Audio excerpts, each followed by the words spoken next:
Hey guys, and welcome to my Dark Souls lore series. I'm Dave Klein, and today we're going to talk about Nito. I wanted to start with him specifically because I feel like there's not too much out there about Nito, and a lot of it's very speculation based. There are some really cool insights brought together by the Dark Souls community I wanted to shine some light on and bring to the forefront. So what we're going to do here is talk about all the facts, what we know, what we don't know, talk about some of the prevalent theories out there, and based on that, I'll throw out my own conclusions and thoughts. If you want to skip around, there are links in the description. So, with that said, let's get started. But then there was fire. And with fire came disparity. Heat and cold. Life and death.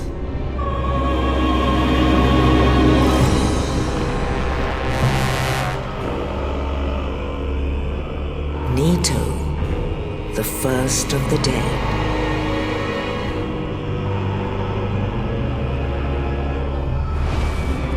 With the strength of lords, they challenged the dragons. Gwyn's mighty bolts peeled apart their stone scales. The witches weaved great firestorms. Nito unleashed a miasma of death and disease. Who is Nito and what does Nito want? Well, first let's take a look at what we do know. We know that Nito is the first of the dead, so this could imply a couple things.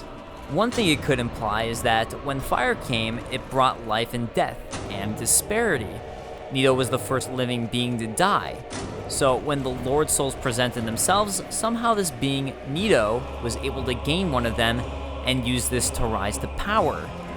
Now, what I personally believe is that Nito was already dead and is the most powerful of the dead, as in the first of the dead. It can be interpreted that way. So I think he's the most powerful of the dead and therefore gained the Lord Soul that way. So you can speculate what you want about which way it is. Some people think that Nito is death itself, which is very possible, but I think he is simply the first of the dead or the most powerful of the dead. Nito's purpose seems to be a dual purpose of kindling and growing the bonfires, as well as to continue the spread of disease and death. Remember, without fire there is no disparity, and therefore no death. So it would be in Nito's best interest to continue the Age of Fire.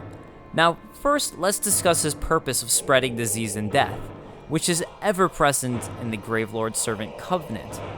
When players find Nito, if searching to become a Gravelord Servant, they'll find a slumbering Nito. By joining the Gravelord Covenant, players will be given a number of useful items that all Gravelord Servants receive: the Gravelord Sword and the Gravelord Sword Dance. So, what are these items and what are their purpose? Why is Nito giving these to us? Well, the Gravelord Sword is fairly straightforward.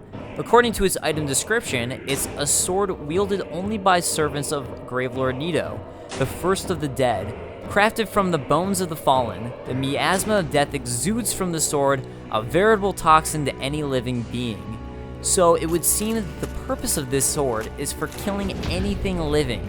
According to the Gravelord Sword Dance description, Nito sleeps deep within the giant catacombs, quietly overseeing all death and waiting for his servants to usher in the Eye of Death. And, according to the Eye of Death description, the dreadful eyes of death spread disaster across neighboring worlds. Phantoms lured to the host world may end up as victims, allowing the eyes of death to multiply and leading to further proliferation of Bane. Nito's covenant is essentially putting players into his purpose of causing death. If you think of Nito as the Lord of Death and the catacombs as his dominion, this would make sense. Nito wants you to grow his empire and therefore administers his agents to do his dirty work for him. According to Nito's Lord Soul, Gravelord Nito administers the death of all manners of beings. The power of his soul is so great that it satiates the Lordvessel, despite the fact that much of its energy had already been offered to death. So again, his soul description would indicate that his single-track goal is to cause as much death as possible. So why do we know Nito is trying to kindle fires then? There are a number of item descriptions that support this notion, and also major props to Reddit user MSPainting for throwing out the big whammy, which I'll get to.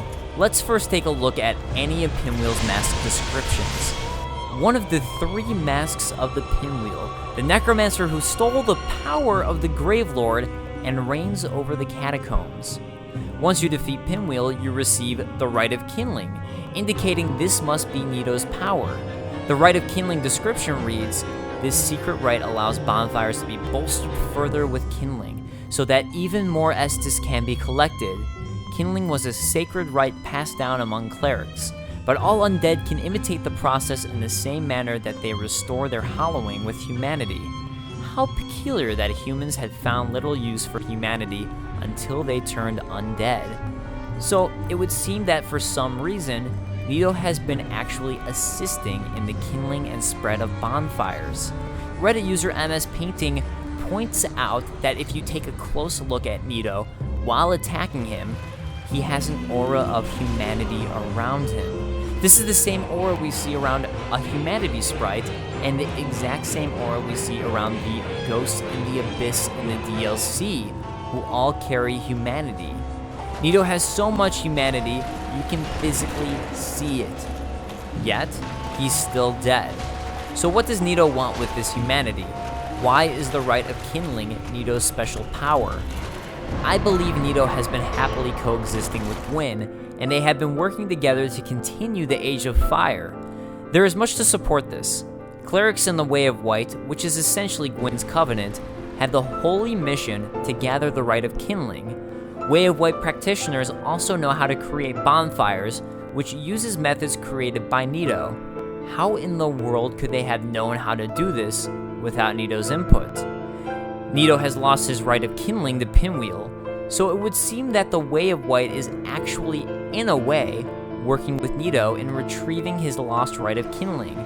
So long as the Way of White find the Rite of Kindling and utilize it, this will still support his purpose of further kindling the bonfires, regardless of who is doing it, which is better than Pinwheel holding on to it. Paladin Leeroy, if you go face Pinwheel, will assist you in fighting Pinwheel, yet if you try to fight Nito, Paladin Leeroy will attack you. We know from the intro video that Gwyn and Nito had worked together in the past to fight off the Eternal Dragons. I believe that friendship never ended, as they are mutually beneficial to each other. So long as the Age of Fire continues, so too does Gwyn's reign over the living, as well as Nito's reign over the dead. Although it would seem that Nito is a little power hungry, as his covenant would indicate. I don't believe his covenant actually has anything to do with continuing the Age of Fire, however. If that was his purpose, then similar to other covenants in the game, you would offer Nito humanity. I think you offer the Eye of Death as a token to raise up in his covenant, simply showing that you're doing your job. I don't think it actually has anything to do with the Age of Fire. A further sign that Gwyn and Nito are on good terms is within the miracle Escaped Death. Now, this miracle was cut from the final game, so decide what you believe and if you think it's canon. Regardless, the miracle Escaped Death's description reads, "Lost miracle, foreign to the Way of White.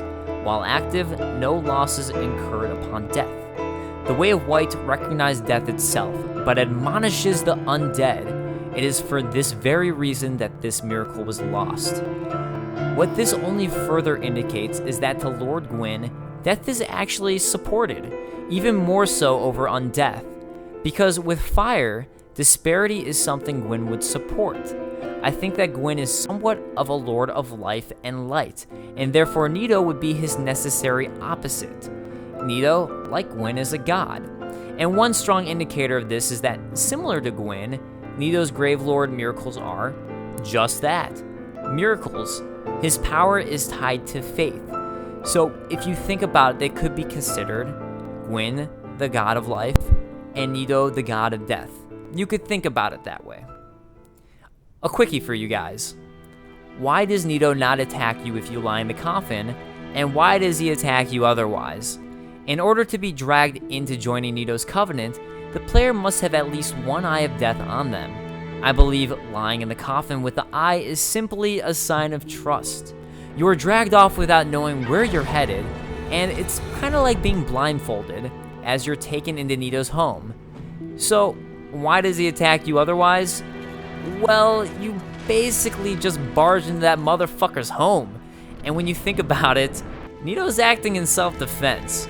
And he's right. You do have the intention of killing him. Alright guys, that wraps up this lore video.